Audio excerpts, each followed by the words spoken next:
So besides gravity and the normal force, probably the most other common force that we're going to deal with is that of friction. Problems are going to be either without friction, some problems are going to say ignore friction or imagine a frictionless surface. When it doesn't though, so to understand friction, we need to understand what it does.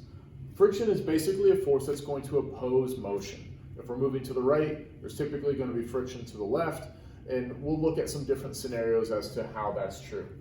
There's two types of frictions that we're going to look at. One of them is called static friction. That is the friction when two objects are at rest or the objects are not sliding past one another.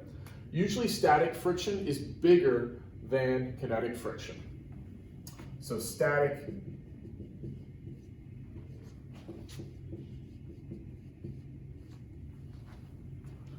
is greater than kinetic, whereas kinetic friction is friction that's going to oppose. So when two surfaces are moving across one another. You'll see this symbol here. This is the coefficient of friction symbol. It's called mu, Greek letter mu.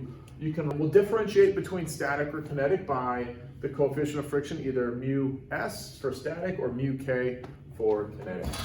Whoopsie.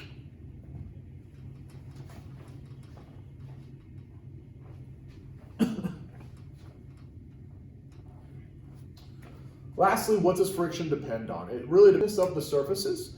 That's what determines my coefficient of friction, as well as the weight of the object pressing against, and on the weight or the force of gravity on the object, but instead it really depends on the normal force which is acting on the object. So let's look at a few scenarios and how we would set up the force of friction.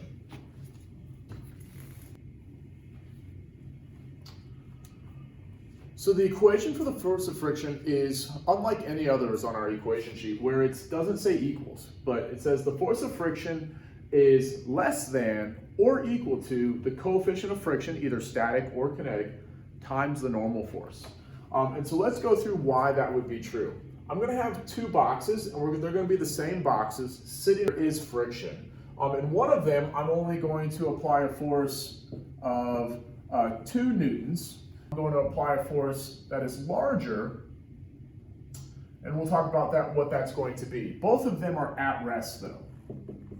And that's important because if it's at rest, the net force must be 0. An object is not. So why is that important to know? Well, if we look at this, draw on the other forces that are on here. I have an applied force of 2 newtons to the left.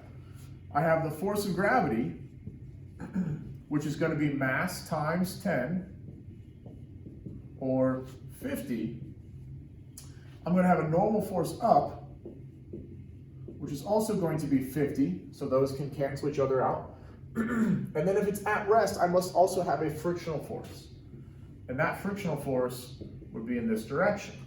Now, if we look at the sum of the forces in the x direction, that's going to be my frictional force minus my applied force equals mass times acceleration, which again is 0. So we can write this as 0. What it tells me is that my frictional force equals my applied force. In this case, it's 2. Okay? Now, that's important to know because if I were to pull a little bit harder, but still have the box at rest, right? Let's say my applied force is now 10 newtons, and it's still at rest. Well, my forces here don't change. My gravitational force is 50. My normal force is still 50, but now my frictional force has grown. So the frictional force can be less than this result of coefficient of friction times the normal force.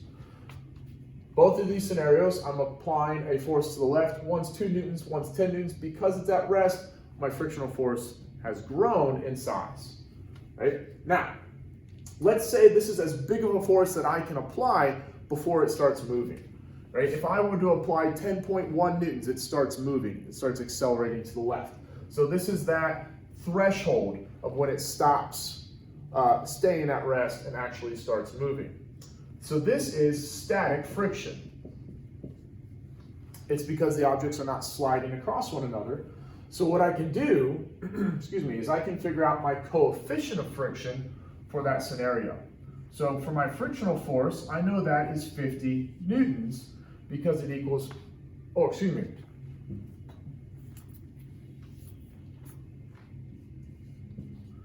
So for my frictional force, I know that it's 10 newtons because it equals the pole force. So what is this coefficient of friction then? It tells me how smooth or rough a surface is.